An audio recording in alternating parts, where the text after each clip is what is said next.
एक ऐसा लड़का, एक ऐसा युवक, एक ऐसा नौजवान जिसमें जब मात्र 23 वर्ष की आयु में सिर्फ 23 बरस की उम्र में खड़े होकर कहा कि मैं इस देश के लिए पहली सच्ची जनता की सरकार, सच्ची पीपल्स गवर्नमेंट बनाना चाहता हूं, ऐसा ऐलान किया तो भारत सरकार ने अपनी सारी तिजोरियां, सारे खजाने, सारी कोषागार की चाबियां उसके सामने खोल दी। जब 28 साल का हुआ, 28 बरस की उम्र पूरी की, तब बोला कि मैं इस देश राष्ट्र की सारी समस्याओं, सारी परेशानियों, सारे संकटों का हल, समाधान, निदान निकाल दूंगा। तो देश के तमाम मंत्री, सारे केंद्रीय मंत्री, राज्य मंत्री और सभी मुख्यमंत्रियों ने उसके सामने हाथ जोड़-धाकर, हाथ बांधकर विनम्रता से खड़े हो जाना स्वीकार कर लिया। जो लोग उसके सामने आवाज उठाते थे, जो विरोध करते थे, जो सवाल खड़े करते थे, वे सीधे जेल की सलाखों, कारागार की कोठरियों के पीछे पहुंचा दिए जाते थे। इस लड़के ने, इस युवक ने आपातकाल के उन काले महीनों में, इमरजेंसी के उन अंधेरे दिनों में पूरे देश को अपनी मनमर्जी, अपनी इच्छा, अपने हुक्म से चलाया, संचालित किया, शासित किया। लाखों लाख लोगों की जबरन नसबंदी करवाई, बाध्यकारी संतति नियंत्रण अभियान चलवाया और आपातकाल के बाद भी अपनी मां की सत्ता में, अपनी माता की कुर्सी पर शानदार वापसी करवा दी। हम जिसके बारे में बात कर रहे हैं वह कोई और नहीं बल्कि भारत के पूर्व प्रधानमंत्री श्रीमती इंदिरा गांधी जी के लाडले बेटे, प्यारे पुत्र, चहेते वारिस संजय गांधी थे।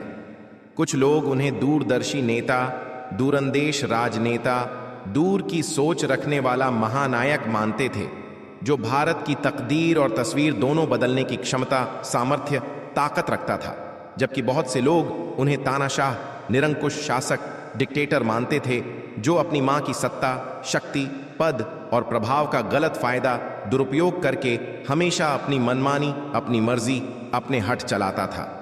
उसी संजय गांधी की अचानक मौत ने, असामयिक निधन ने, दुखद मृत्यु ने पूरे देश को हिलाकर, झकझोर कर रख दिया था। और कहा जाता है कि इंदिरा गांधी अपने बेटे की मौत के सदमे, आघात, झटके से जीवन भर कभी उभर नहीं पाईं, कभी उस शोक से बाहर नहीं निकल सकीं।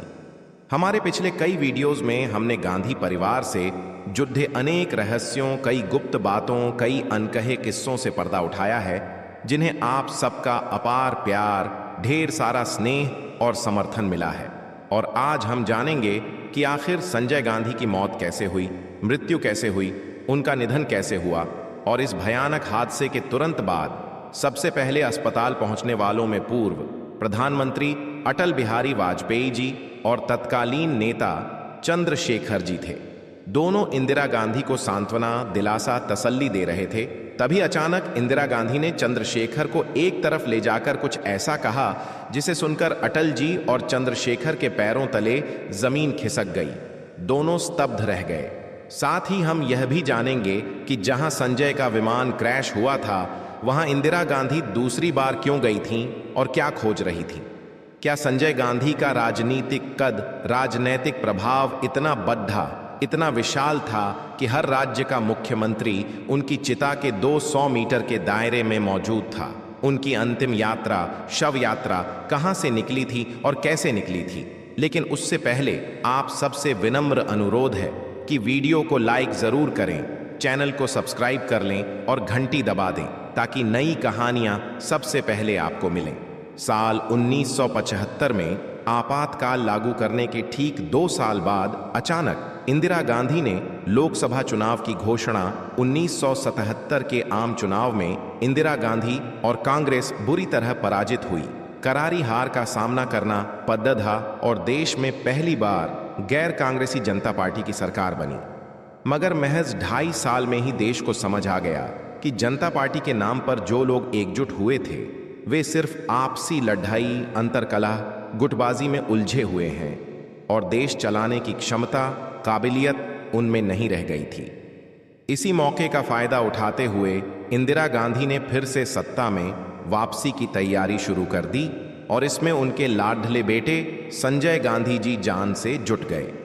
उन्होंने टिकट वितरण किया, उम्मीदवार चुने, युवाओं को मौका दिया और 1980 में इंदिरा गांधी की भव्य वापसी हुई, शानदार जीत हासिल हुई, जिसके बाद संजय की सलाह पर ही इंदिरा गांधी ने 9 राज्यों में जहां विपक्षी दलों की सरकारें थीं, वहां की विधानसभाएं भंग कर दीं।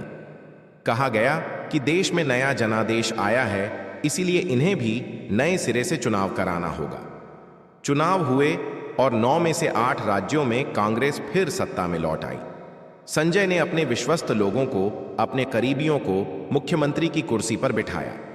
संजय की सत्ता में वापसी और संगठन पर मजबूत पकड़ डीडीडीएच का यह सिलसिला तेजी से चल रहा था। इसी बीच इंदिरा गांधी ने संजय को कांग्रेस का महासचिव नियुक्त कर दिया और वे अमेठी से भारी मतों से सांसद भी बन चुके थे। अब पूरा देश, सारा राष्ट्र उन्हें इंदिरा गांधी का उत्तराधिकारी, भावी वारिस, अगला नेता मानने लगा था। इसलिए तमाम पुराने बूढ़े नेता भी उनके सामने घुटने टेकते थे, दंडवत करते थे और मुख्यमंत्रियों को तो अपनी राजनीतिक ऑक्सीजन ही संजय से मिलती थी। मगर इसी बीच आया 23 जून 1980 का वह काला दिन, वह मनहूस दिन, वह दुखद तारीख, जिस दिन एक भयानक हादसा, एक दर्दनाक दुर्घटना हुई जिसने भारतीय राजनीति के सारे समीकरण बदल दिए। यह हादसा था मात्र 33 वर्ष की अल्पायु में इंदिरा गांधी के लाडले बेटे, चहेते पुत्र संजय गांधी की आकस्मिक मौत। लेकिन संजय गांधी के जीवन के अंतिम 24 घंटे में क्या क्या हुआ था, आइए विस्तार से जानते हैं। इंदिरा गांधी के दोनों बेटे राजीव और संजय को गति, रफ्तार और मशीनों से गहरा लगाव, गहरा प्रेम था। दोनों पायलट थे, लेकिन जहां राजीव गांधी विमानन नियमों का सख्ती से पालन करते थे, सुरक्षा मानकों का ध्यान रखते थे, वहीं संजय गांधी हवाई जहाज को मानो कार की तरह चलाते थे। उन्हें हवा में कलाबाजी, स्टंट, एरोबेटिक्स दिखाने का बेइंतहा शौक था। इसलिए उनके साथ जहाज में सवारी करना हर किसी के बस की बात नहीं थी। जून 1980 में दिल्ली फ्लाइंग क्लब में नया पिट्स S2A 2 सीटर एरोबेटिक विमान आया, जिसे देखकर संजय बेताब हो उठे। दरअसल 1977 से ही इंदिरा परिवार के निकटतम धीरेन्द्र ब्रह्मचारी यह विमान इंपोर्ट करना चाहते थे, जो खास तौर पर हवा में लूप रोल स्पिन करने के लिए बनाया गया था, लेकिन जनता पार्टी सरकार ने अनुमति नहीं दी। मगर जैसे ही इंदिरा गांधी सत्ता में लौटी, अनुमति तुरंत मिल गई और विमान आनन फानन में असेंबल करके सफदरजंग हवाई अड्डे पर स्थित दिल्ली फ्लाइंग क्लब में पहुंचा दिया गया। 21 जून को संजय पहली बार उस विमान पर हाथ आजमाने हवाई अड्डे पहुंचे, जहां उनकी मुलाकात हुई स्वामी धीरेन्द्र ब्रह्मचारी से, जो कश्मीर से चार्टर्ड प्लेन से लौटे थे। संजय ने कहा, स्वामी जी, आपको फिर हवा की सैर करवाता हूं। लेकिन ब्रह्मचारी जी ने मना कर दिया। बोले, संजय, मैं तुम्हारी चंचलता और खतरनाक स्टंट के किस्से सुन चुका हूं, मुझे बख्श दो। उस दिन संजय ने पहली बार पिट्स की रफ्तार और ताकत का मजा लिया और इतने कायल हो गए कि अगले दिन यानी 22 जून को अपनी पत्नी मेनका गांधी और मां के निजी सहायक आर.के. धवन को लेकर फिर एयरपोर्ट पहुंचे और दोनों को बारी बारी से बिठाकर लगभग 40-45 मिनट तक दिल्ली के आसमान में कलाबाजियां दिखाते रहे। स्टंट इतने खतरनाक थे कि मेनका और धवन दोनों बुरी तरह डर गए। घर लौटकर मेनका ने इंदिरा जी से शिकायत की, माँ जी, प्लीज संजय को मना कीजिए कि वह इस प्लेन को कभी ना उड़ाए। और धवन ने भी कहा, मैडम, मैं आज के बाद कभी संजय के साथ नहीं उड़ूंगा। इंदिरा जी के लिए यह नई बात नहीं थी, क्योंकि पहले भी कई नेताओं और अधिकारियों ने संजय की शिकायत की थी कि वह कोल्हापुरी चप्पल पहनकर बिना हेलमेट के नियम तोड़ ढाकर उड़ान भरते हैं। इसलिए इंदिरा जी ने मन बना लिया था कि वह संजय से सख्ती से कहेंगी, बेटा, तुम्हें देश संभालना है, जहाज और उस पर भी इस तरह की हरकतें बंद करो। लेकिन वे बात कर पाती उससे पहले ही 23 जून की सुबह संजय उस अंतिम उड्डयन पर निकल गए जहां से लौटना मुमकिन नहीं था। 23 जून सुबह 7 बजे संजय अपनी हरे रंग की मेटाडोर गाड़ी तेजी से भगाते हुए दिल्ली फ्लाइंग क्लब के chief instructor captain Subhash Saxena के घर पहुंचे और बोले, आज तुम्हारे साथ उड्डयन भरूंगा। सक्सेना तैयार होकर उनके साथ विमान में सवार हुए और ठीक 7:58 पर टेक ऑफ किया। हमेशा की तरह संजय ने सुरक्षा नियमों को ताक पर रखकर रिहायशी इलाकों के ऊपर ही स्टंट शुरू कर दिए। अशोका होटल के ऊपर गोल गोल चक्कर, लूप पर लूप। 10 मिनट बाद उन्होंने बहुत नीची ऊंचाई पर चौथा लूप शुरू किया। तभी इंजन ने अचानक काम करना बंद कर दिया। संजय ने नियंत्रण खो दिया और विमान जोर की आवाज करता हुआ चाणक्यपुरी के डिप्लोमेटिक एनक्लेव में संजय के घर से महज कुछ 100 मीटर दूर क्रैश हो गया। कंट्रोल टावर में बैठे लोग अवाक रह गए। सक्सेना का सहायक साइकिल से दौड़ा और सबसे पहले मौके पर पहुंचा। उसने देखा कि बिल्कुल नया विमान अब सिर्फ मुद्दी तुद्दी लोहे की ढांचा बन चुका था, जिसमें से काला धुआं निकल रहा था, लेकिन आग नहीं लगी थी। 15 मिनट में पुलिस, एम्बुलेंस और दमकल पहुंची। डालियां काटकर मलबा हटाया गया और दोनों की लाशें निकाली गईं। दोनों की मौके पर ही ब्रेन हेमरेज से मृत्यु हो चुकी थी। लाशों को लाल कंबल से ढककर स्ट्रेचर पर रखा गया। इधर प्रधानमंत्री निवास पर RK धवन को खबर मिली तो वे चिल्लाए, बहुत बड़ा हादसा हो गया। इंदिरा गांधी बिखरे बालों में दौड़ीं और धवन के साथ एम्बेसडर कार में घटनास्थल पहुंची। अपने कलेजे के टुकड़े, अपने राजनीतिक वारिस को लाश बनते देख फूट फूट कर रोने लगी। फिर शव को राम मनोहर लोहिया अस्पताल ले जाया गया, जिसमें इंदिरा जी भी एम्बुलेंस में सवार एक थीं। वहां डॉक्टरों ने दोनों को मृत घोषित कर दिया। हादसे के बाद सबसे पहले अस्पताल पहुंचने वालों में अटल बिहारी वाजपेयी और चंद्रशेखर थे। दोनों इंदिरा जी को सांत्वना दे रहे थे। तभी इंदिरा जी ने चंद्रशेखर को एक तरफ ले जाकर कहा, मैं कई दिनों से आपसे असम के बारे में बात करना चाहती थी, वहां के हालात बहुत गंभीर हैं। चंद्रशेखर हैरान रह गए कि इस वक्त भी राजनीति। बाद में अटल जी ने हेमवती नंदन बहुगुणा से कहा, या तो उन्होंने दुख को पी लिया है या पत्थर बन गई है। उसी शाम इंदिरा जी दोबारा क्रैश साइट पर गईं। अफवाह उड़ी कि वे संजय की डायरी या लॉकर की चाबियां ढूंढ रही थीं, लेकिन सच यह था कि वे अपने बेटे को अंतिम बार खोज रही थीं और मलबा देखकर एहसास हुआ कि अब संजय कभी वापस नहीं आएगा। वापस आकर उन्होंने मेनका, सक्सेना की पत्नी और मां को दिलासा दिया। फिर संजय के शव वाले कमरे में गईं और डॉक्टरों से बोली, 4 मिनट अकेले रहने को कहा। 4 मिनट बाद बाहर निकली और मेनका को बताया, संजय अब इस दुनिया में नहीं रहे। फिर स्वयं देख रेख में शव को अकबर रोड स्थित पार्टी मुख्यालय लाया गया, जहां बर्फ की सिल्लियों पर प्लेटफॉर्म बनाकर रखा गया। सिर पर अभी भी पट्टी थी और नाक बुरी तरह कुचली हुई थी।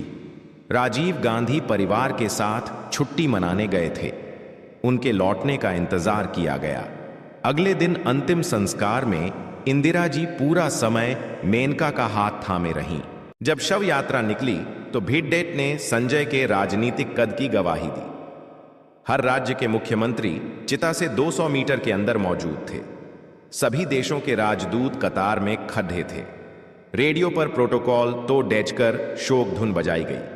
अगले दिन मद्रास में पूर्व राष्ट्रपति वीवी गिरी का भी निधन हो गया, मगर किसी का ध्यान नहीं गया। सबकी आंखें नम थीं संजय की मौत पर। कुछ लोगों ने लिखा कि संजय की मौत पर पूरा देश गमगीन हुआ, लेकिन एक अजीब सी राहत भी महसूस हुई जिसे पूरे भारत ने अनुभव किया। इंदिरा जी ने निजी दुख का बहाना नहीं बनाया। 4 दिन बाद ही 27 जून को वे साउथ ब्लॉक कार्यालय में फाइलों पर दस्तखत कर रही थीं, जैसे कुछ हुआ ही ना हो, मगर भीतरी दर्द जीवन भर रहा। पुपुल जयकर अपनी किताब में लिखती हैं कि इंदिरा जी रात को अचानक नींद से उठतीं और घर में संजय संजय पुकारतीं, फिर रोते रोते तबीयत बिगड़ जाती। उनका चेहरा मुरझा गया, आंखों के नीचे काले घेरे पद्दर डाट गए। वास्तव में मां का अपने जीते जी बेटे को मरते देखने का दर्द इतना गहरा होता है जिसकी हम कल्पना भी नहीं कर सकते। तो दोस्तों, आज के लिए बस इतना ही। अब आप कमेंट में जरूर बताइए कि आप संजय गांधी को एक पढ़ा लिखा दूरदर्शी नेता मानते हैं जिसके पास देश की तकदीर बदलने की ताकत थी, या फिर एक ताकतवर मां का बिगड़ा हुआ मनमौजी बेटा जिसे सिर्फ अपनी मनमानी करना आता था। अगर यह कहानी अच्छी लगी तो लाइक, शेयर करें और ऐसे ही अनकहे किस्से सुनते रहने के लिए चैनल को सब्सक्राइब करना ना भूलें। मिलते हैं अगली कहानी में। जय हिंद, जय भारत।